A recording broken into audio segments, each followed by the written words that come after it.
Hello everybody and welcome in biological world. Now we will discuss about mineralocorticoid. It is a life-saving hormone and it is secreted from zona glomerulosa of adrenal cortex, right? So basically mineralocorticoid में two hormones आ जाते हैं, aldosterone and 11-deoxycorticosterone. Aldosterone and 11-deoxycorticosterone. So basically ये secreted होते हैं zona glomerulosa से. Half life 20 minutes है. And एल्डोस्टेरोन्स जो हैं उसके कुछ इंपॉर्टेंट फंक्शंस हैं. फर्स्ट क्या है, reabsorptions of sodium from renal tubules. Aldosterones जो है बेसिकली एक्ट करता है डिस्टल कन्वोल्यूटेड ट्यूब्यूल पे. डिस्टल कन्वोल्यूटेड ट्यूब्यूल्स पे एक्ट करता है as well as collecting ducts पे.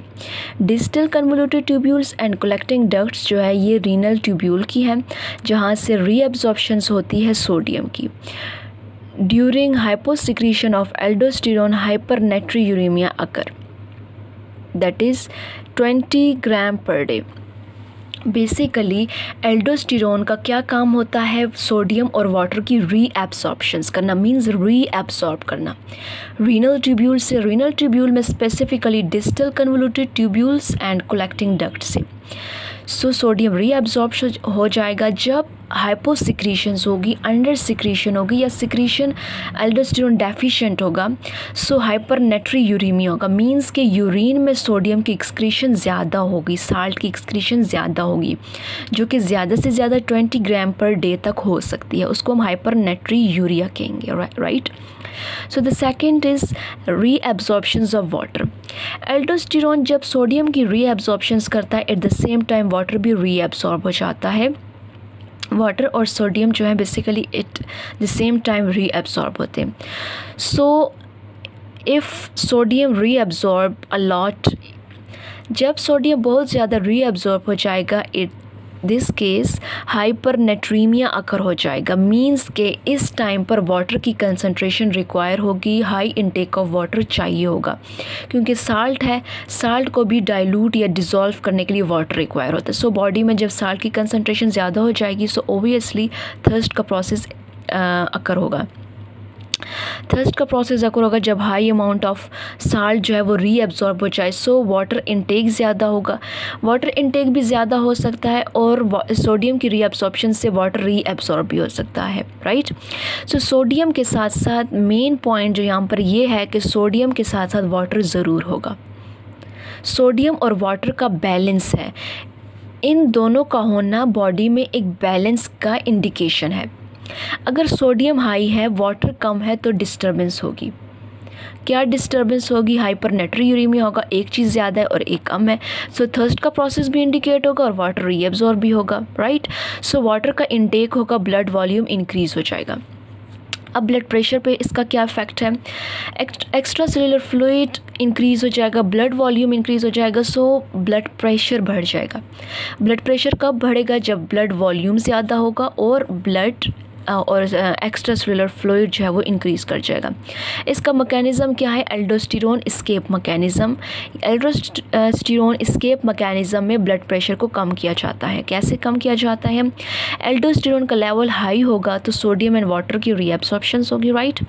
सो एक्स्ट्रा सेलुलर फ्लूइड और ब्लड प्रेशर भी राइज होगा इन दोनों की रीएब्सॉर्प्शन से. So aldosterone induce increase blood pressure is decrease by, यानी एल्डोस्टेरोन इंड्यूस्ड, एल्डोस्टेरोन की वजह से जो ब्लड प्रेशर राइज हुआ है उसको कैसे कम किया जाता है, arterial natriuretic peptide. Arterial natriuretic peptide जो है वो आर्टीरियल मसल ऑफ हार्ट से सिक्रीट होगा, इसको हम हार्मोन भी कह सकते हैं. सो ये प्रेशर डायूरेसिस क्रिएट करेगा थ्रू यूरिन. ANP या आर्टीरियल नेट्रीयूरेटिक पेप्टाइड हार्ट के आर्टीरियल मसल से सिक्रीट होगा और इसका क्या फंक्शन है, सोडियम की एक्सक्रीशन करवाना through urine. So pressure diuresis में यूरिन के थ्रू सोडियम की कंसंट्रेशन को कम किया जाएगा, यूरिन में इसकी एक्सक्रीशन का प्रोसेस ज़्यादा होगा. सो एज अ रिज़ल्ट क्या होगा कि at the same time entry arterial natriuretic peptide के साथ साथ ब्रेन नेट्रीयूरेटिक पेप्टाइड और C टाइप नेट्रीयूरेटिक पेप्टाइड भी सिक्रीट होगा. ये भी कार्डियक मसल से सिक्रीट होंगे और इनका सिमिलर इफ़ेक्ट होता है टू ANP, यानी आर्टीरियल नाइट्रोयूरेट्रिक पेप्टाइड के साथ साथ ब्रेन नाइट्रोयूरेट्रिक पेप्टाइड और C टाइप नाइट्रोयूरेट्रिक पेप्टाइड भी इकट्ठे सिक्रीट, मतलब ये दोनों मिलकर काम करते हैं ये सब, और क्या कॉज करते हैं, प्रेशर डायूरेसिस कॉज करते हैं। प्रेशर डायूरेसिस में क्या होता है कि यूरिन में सोडियम की एक्सक्रीशन का प्रोसेस होता है। जब सोडियम बॉडी से रिमूव कर दिया जाएगा लार्ज अमाउंट में तो ब्लड प्रेशर कम हो जाएगा। ब्लड प्रेशर क्यों बढ़ता है, जब सोडियम की कंसंट्रेशन ज़्यादा हो जाती है बॉडी में, यानी एक्स्ट्रा सेलुलर फ्लूइड इंक्रीज़ कर जाता है और ब्लड प्रेशर भी इंक्रीज़ कर देता है। पोटेशियम पे क्या इफ़ेक्ट होगा, एल्डोस्टेरोन इंक्रीज़ करेगा पोटेशियम की एक्सक्रीशन को। क्यों इंक्रीज़ करेगा, एल्डोस्टेरोन जो है वो सोडियम और वाटर को रीएब्जॉर्ब करता है और पोटेशियम की एक्सक्रीशन में हेल्प करता है, उसको एक्सक्रीट करवाता है रीनल ट्यूब्यूल के थ्रू। जब एल्डोस्टेरोन डेफिशिएंट हो जाता है तो हाइपरकैलेमिया हो जाता है, मींस कि पोटेशियम की कंसंट्रेशन जो है वो एक्स्ट्रा सेलुलर फ्लूइड में हाई हो जाती है। As a result cardiac toxicity होती है, एरिथमिया का प्रोसेस भी हो सकता है, मींस इरेगुलर हार्ट बीट और ब्रीथिंग का प्रोसेस जो है। एक्सेस एल्डोस्टेरोन की सिक्रीशन क्या कॉज करती है, हाइपोकैलेमिया कॉज कर देती है, मींस पोटेशियम की बहुत ज़्यादा low concentration extra cellular fluid में प्रेजेंट होगी, as well as muscle weakness भी हो जाएंगे, क्योंकि इतना लो अमाउंट में भी नहीं रिक्वायर। बेसिकली बॉडी जो है वो हर चीज़ में बैलेंस रखता है। हाइड्रोजन आयन पे क्या इफेक्ट होता है, एल्डोस्टेरोन जो है वो एसिड बेस बैलेंस करता है, राइट।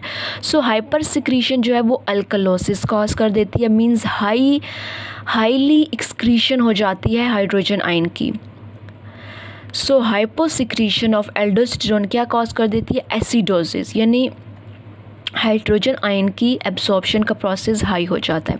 जब सोडियम रीएब्जॉर्ब होता है रीनल ट्यूब्यूल से तो increase tubular excretion of hydrogen ion occur, यानी सोडियम जब रीएब्जॉर्ब होगा तो हाइड्रोजन आयन की सिक्रीशन या एक्सक्रीशन का प्रोसेस होगा। हाइड्रोजन आयन कंसंट्रेशन जो है वो एक्स्ट्रा सेलुलर फ्लूइड में डिक्रीज हो जाएगी। हाइपर सिक्रीशन जब एल्डोस्टेरोन की होगी तो बेसिकली जब हाइपर सिक्रीशन होगी तो जब एल्डोस्टेरोन की हाइपर सिक्रीशन होगी तो सोडियम ज़्यादा से ज़्यादा रीएब्जॉर्ब हो जाएगा, हाइपरनेट्रीमिया हो जाएगा। जब सोडियम एब्जॉर्ब ज़्यादा हो जाएगा तो हाइड्रोजन आयन की सिक्रीशन ज़्यादा हो जाएगी, एज अ रिज़ल्ट अल्कोलोसिस का प्रोसेस होगा, मींस के पॉजिटिव आयंस कम्प्लीटली रिमूव हो जाएंगे बॉडी से। हाइपोसिक्रीशन होगी, सोडियम की रिटेंशन कम होगी, जब सोडियम रिटेन कम होगा तो हाइड्रोजन आयन की सिक्रीशन कम होगी, एज अ रिज़ल्ट एसिडोसिस हो जाएगा। स्वेट और स्लाइवरी ग्लैंड पर सेम इफेक्ट है एल्डोस्टेरोन का, यानी सोडियम की रीएब्जॉर्प्शंस का प्रोसेस करना, राइट। इंटेस्टाइन पे क्या इफेक्ट है, एल्डोस्टेरोन जो है वो सोडियम की एब्जॉर्प्शंस करता है कोलोन से, एब्जॉर्प्शन नॉट रीएब्जॉर्प्शन। इंटेस्टाइन से जस्ट एब्जॉर्प्शन होती है सोडियम की। एल्डोस्टेरोन जब डेफिशिएंसी होती है तो सोडियम का लॉस होता है, वाटर का लॉस होता है जो कि ये एब्जॉर्ब कर रहा होता है। सोडियम एल्डोस्टेरोन कम है तो एब्जॉर्प्शन का प्रोसेस भी कम है तो ये लॉस हो रहे हैं, एज अ रिज़ल्ट डायरिया भी होता है। मोड ऑफ एक्शन क्या है, एल्डोस्टेरोन जो है वो बेसिकली लिपिड सॉल्युबल है, साइटोप्लाज्म में इजीली डिफ्यूज़ हो जाते हैं। कैसे होते हैं, सेल मेम्ब्रेन के थ्रू, सेल जो है वो लिपिड से बनती है। In cytoplasm it bind with protein receptors, cytoplasm के अंदर कुछ प्रोटीन रिसेप्टर्स होते हैं जिसके साथ ये बाइंड कर जाते हैं। एल्डोस्टेरोन रिसेप्टर कॉम्प्लेक्स बनता है जिसके साथ ये न्यूक्लियस के अंदर डिफ्यूज़ हो जाते हैं, यानी साइटोप्लाज्म में प्रोटीन रिसेप्टर्स प्रेजेंट होते हैं जिनके साथ ये बाइंड होते हैं। बाइंड होने के बाद ये जब रिसेप्टर कॉम्प्लेक्स बना लेते हैं तो ये न्यूक्लियस के अंदर डिफ्यूज़ हो जाते हैं। जब न्यूक्लियस के अंदर डिफ्यूज़ ये न्यूक्लियस के अंदर जाकर डीएनए के साथ बाइंड हो जाएंगे। जब डीएनए के साथ बाइंड हो जाएंगे तो आरएनए की फॉर्मेशन को स्टार्ट कर देंगे, यानी डीएनए से आरएनए की फॉर्मेशन होगी। जब आरएनए की फॉर्मेशन हो जाएगी तो ये डिफ्यूज़ बैक होंगे टू साइटोप्लाज्म और हेल्प करेंगे किस चीज़ में, protein, help in protein synthesis along with ribosomes. Ribosomes के साथ मिलकर ये प्रोटीन की सिंथेसिस करेंगे और डिफरेंट टाइप्स के एंजाइम्स बनाएंगे जो कि सोडियम की ट्रांसपोर्ट में हेल्प करते हैं, right. So regulation of secretion कैसे होती है? एल्डोस्टेरोन जो सिक्रीशन है वो रेगुलेट होती है कैसे? जब सोडियम की कंसनट्रेशन एक्स्ट्रासेलुलर फ्लूइड में कम हो, वाटर की कंसनट्रेशन कम हो और पोटेशियम की कंसनट्रेशन ज़्यादा हो, तो ये एल्डोस्टेरोन स्टिमुलेट होता है। जब पोटेशियम की कंसनट्रेशन ज़्यादा होती है तो इनडायरेक्टली ज़ोना ग्लोमेरुलोसा पे अफेक्ट पड़ता है। डायरेक्टली एल्डोस्टेरोन की सिक्रीशन को स्टिमुलेट किया जाता है ताकि पोटेशियम की एक्सक्रीशन का प्रोसेस हो सके। जब सोडियम और वाटर एक्स्ट्रासेलुलर वॉल्यूम या फिर सोडियम की कंसंट्रेशन अगर कम है तो एल्डोस्टेरोन को रेनिन एंजियोटेंसिन मैकेनिज्म्स के थ्रू स्टिमुलेट किया जाता है। किडनी रेनिन को सिक्रीट करती है, लिवर एंजियोटेंसिन को सिक्रीट करता है। रेनिन जब एक्ट करेगा एंजियोटेंसिन पे तो वो एंजियोटेंसिन 1 में कन्वर्ट होता है। एंजियोटेंसिन 1 में कब कन्वर्ट होगा? जब रेनिन एक्ट करेगा। एंजियोटेंसिन 1 एंजियोटेंसिन 2 में कन्वर्ट होता है by special enzymes, angiotensin converting enzymes, जो कि लिवर से सिक्रीट होते हैं, राइट। सो एंजियोटेंसिन 2 जो है वो एक्ट करेगा directly on adrenal gland, so aldosterone secrete करेगा थ्रू रेनिन एंजियोटेंसिन मैकेनिज्म्स के थ्रू। सोडियम और वाटर रीअब्जॉर्ब होगा, इंक्रीज ब्लड वॉल्यूम और प्रेशर होगा। इस केस में वैसो कंस्ट्रिक्शन का प्रोसेस होगा। जब ये स्टिमुलेट होगा तो वैसो कंस्ट्रिक्शन का प्रोसेस होगा। एंजियोटेंसिन 2 में भी एबिलिटी है कि वो वैसो कंस्ट्रिक्शन का प्रोसेस कर सके। This is all about mineralocorticoid. Thanks for watching.